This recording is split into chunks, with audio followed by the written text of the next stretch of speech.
सांगलीच्या जागेबद्दल संजय राऊत म्हटले की काँग्रेसचे नेते तिथल्या नाराज कार्यकर्त्यांची समजूत घालतील, ती जागा आमचीच आहे, दौऱ्यावरही आहे. काय परिस्थिती आहे, काय स्टेटस आहे? ते चाचपून बघायला गेलेले आहेत की तिथं खरंच अवस्था काय. त्याच्यामुळे परवा आमचं शरद पवार साहेबांकडे मीटिंग झाली, त्याच्यातही आम्ही त्यांना सांगितले की सांगलीमध्ये काही विदर्भ नाही आहे. विदर्भात आम्ही लाट तयार केली, तुमच्या जो उमेदवारही नव्हते तरी तिथं आम्ही तुम्हाला जिंकून देण्याची व्यवस्था करतो आहे. पण सांगली आणि भिवंडीमध्ये असं काही करू नका, त्याचे परिणाम त्या पट्ट्यामध्ये होतील हे आम्ही त्या दिवशी सूचना दिलेल्या आहेत. पण आज भिवंडीमध्येही शरद पवार साहेबांनी उमेदवार जाहीर केला, सांगलीमध्ये त्यांनी उमेदवार जाहीर केला. हे आघाडीचा धर्म नाही एवढंच आम्ही म्हणू. आम्ही हायकमांडला सगळा प्रस्ताव पाठवलेला आहे. हायकमांड जो काही निर्णय आम्हाला देईल त्याप्रमाणे आम्ही पुढची वाटचाल करू. याच्यात का मग मैत्रीपूर्ण लढती होणार की काय होणार? मी आता हायकमांडला आम्ही प्रस्ताव दिलेला आहे. पण ही जी आघाडीचा धर्म जो वरिष्ठ नेतेही पाळत नसतील तर कार्यकर्त्यामध्ये रोष होणारं स्वाभाविक आहे. आखरी या पद्धतीचं होता कामा नये. महायुतीत तर आमच्यापेक्षा जास्त महाभारत आहे, त्याच्याबद्दल मला बोलायचं नाही. पण 2 जागेचा जो विषय होता, मुंबईतल्या 1 जागेचा इश्यू होता, पण त्याला सामोपचाराने सोडण्यापेक्षा या पद्धतीनं वनवे करायचं हे कोणालाच मान्य होणार. त्यांनी जागा जाहीर केल्यानंतर ते म्हणतात की आता तुम्ही तिथल्या कार्यकर्त्यांना काँग्रेसच्या नेत्यांनी समजून सांगा. मी सांगितलं विदर्भातला त्यांना उदाहरण मुद्दाहून दिलं की विदर्भात आम्ही तुम्हाला कसंही सांभाळून घेतलं, कारण विदर्भ हा एक वेगळा गड आहे, काँग्रेसचा गड राहिलेला आहे. आणि विदर्भामध्ये आत्ता पहिल्या 5 टप्प्यामध्येही आम्ही जिंकूच, आणि ज्या अजून 5 जागा आहेत त्याच्यातही आम्ही महाविकास आघाडी म्हणून जिंकणार आहोत. पण पश्चिम महाराष्ट्र आणि कोंकण याच्यातला फरक आहे आणि ते समजायला तयार नसतील तर हे बरोबर नाही.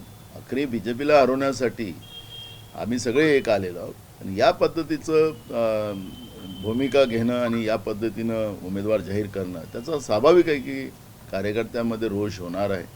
आणि ते अजूनही वेळ गेलेला नाही आहे, अजूनही वेळ गेलेला नाही आहे. त्यांनी अजूनही त्याच्यावर विचार करावा, ही भूमिका आहे. आम्ही हायकमांडकडे हा सगळा प्रस्ताव पाठवलेला आहे. उभाठाचे नेते भास्कर जाधव काल म्हटले की सांगलीच्या एका जागेवरून संपूर्ण महाराष्ट्रात परिणाम भोगावे लागू शकतात.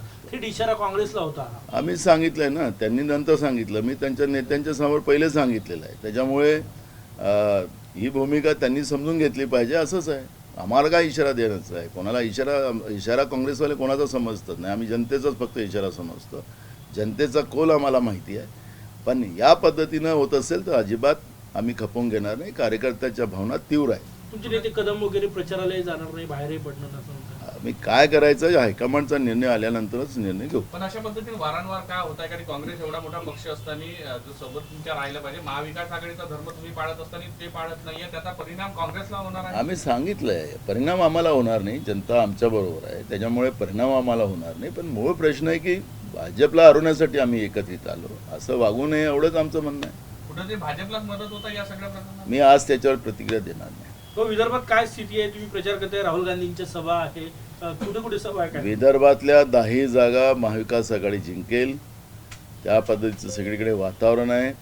आणि त्या पद्धतीचं अकोल्याला मी काल होतो, अकोल्यालाही आम्ही बाळासाहेबांना आंबेडकर साहेबांना जे आम्ही प्रस्ताव दिलेला आहे त्यांना आम्ही सांगितलं की देशाची संविधानिक आणि लोकशाही वाचवण्यासाठी आपण सोबत या. अजूनही काही बिघडलेलं नाही. विड्रॉल अकोल्याचं सेकंड फेजचे विड्रॉल व्हायच्या पहिलेपर्यंत आपण मला निर्णय द्या.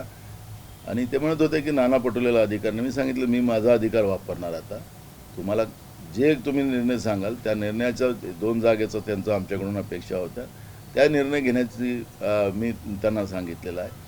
पण मतविभाजन करू नका असं अर्थहाक मी काल अकोल्याच्या भूमीवरून करून आलेलो. काय वाटते, प्रकाश आंबेडकर तुमच्या अर्धा हाकला हाक देईल का? कारण की त्यांनी बघा ते मोठे नेते आहेत, त्यांच्याबद्दल मी काही नाही. पण त्यांनी ज्या पद्धतीचं वातावरण निर्माण केलं की आम्हीच त्यांच्या दूर जातो आहे, आमची वास्तविकता 3 होती. वास्तविकता मी काल सांगून आलेलो.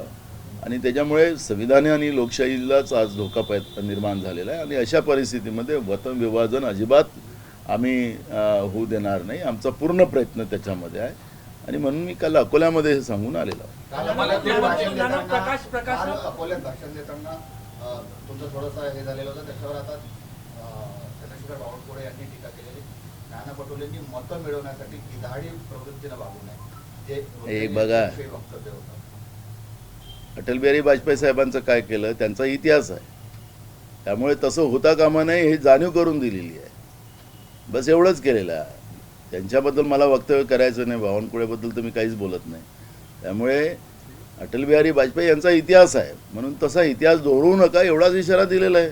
संजय धोत्रे आमचे चांगले मित्र आहेत, असं होता कामा नये. एवढीच काळजी आम्हाला आहे त्यांची. पण तुम्हाला असं वाटतंय मनात शंका की असं अहो आता इतिहास आहे भाजपचा, त्यामुळे हे काही लपलेलं थोडी आहे. ज्यांचा इतिहास त्या पद्धतीचा असेल ते होता कामा नये एवढीच जाणीव करून आम्ही दिलेली आहे. वंचित सोबत चर्चेचा मार्ग अजूनही चान्सेस आहे आम्ही प्रस्ताव दिलेला आहे. आम्ही कुठेही अजून त्याच्यामध्ये मागं टळलेलो नाही. आज अकोल्यातला उमेदवार आमचा जिंकून येतोय त्या पद्धतीचं वातावरण तिथं आहे.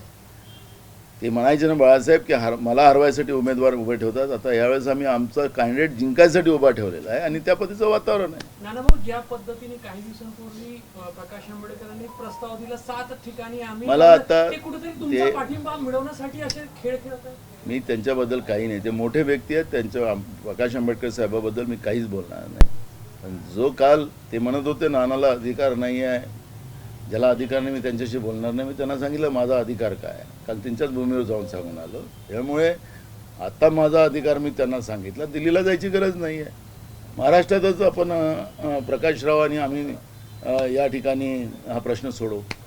तुमची प्रताडणा केली त्यांनी एवढी त्याच्यानंतर मला माझ्या अपमानापेक्षा माझ्या देशाचं संविधान आणि देशाची लोकशाही हे माझ्यासाठी महत्त्वाची आहे. मी पण मागासवर्गीय आहे, मी पण ओबीसीचा माणूस आहे.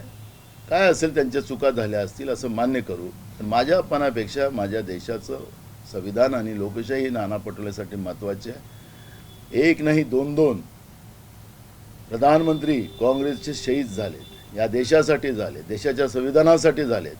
त्या पक्षाचा मी कार्यकर्ता आहे. त्यामुळे आज माझ्या नेत्यांचा, राहुल गांधींचा, सोनिया गांधींचा, प्रियंका गांधीचा अपमान धडधडीत बीजेपी करतात आहे.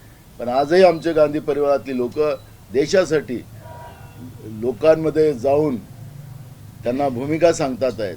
मी त्या पक्षाचा कार्यकर्ता आहे. स्वतःच्या मान अपमानापेक्षा देश मोठा असतो, ही भूमिका आमची आहे आणि ती भूमिका काल मी अकोल्यात मांडलेली आहे. भाऊ साताऱ्याच्या जागेविषयी तेच अजूनही काय म्हणतो पृथ्वीराज चव्हाण लढतील अशी शक्यता आहे. कोणता पक्ष?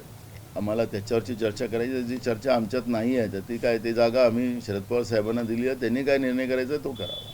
आनंदराज आंबेडकरांसंदर्भात अमरावती जे झाला म्हणजे त्यांनी अर्ज टाकला आता परत, कारण प्रकाश आंबेडकरांनी पाठिंबा देण्याचा कुठलाही शब्द हे नाही. त्यांचाही फोन काल आमच्या काही लोकांना आलेला आहे. ते समजा आता हे पुढचं 7 तारखेनंतर हा सगळं मग आपण काय करायचं ते करू.